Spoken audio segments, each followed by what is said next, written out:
இன்று 13 ஜனவரி, அதாவது மார்கழி மாதம் 29ஆம் தேதி திங்கட்கிழமை, பௌர்ணமி திதி.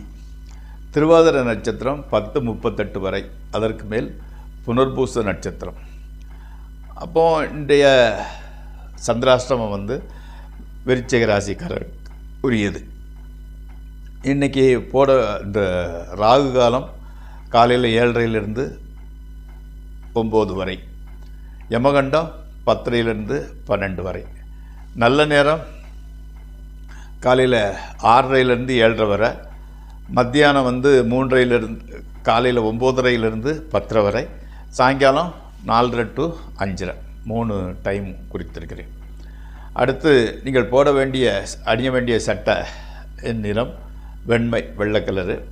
தவிர்க்க வேண்டியது பச்சை கலர். நீங்கள் சாப்பிட வேண்டியது உளுந்து வடை அல்லது புளியோதரை.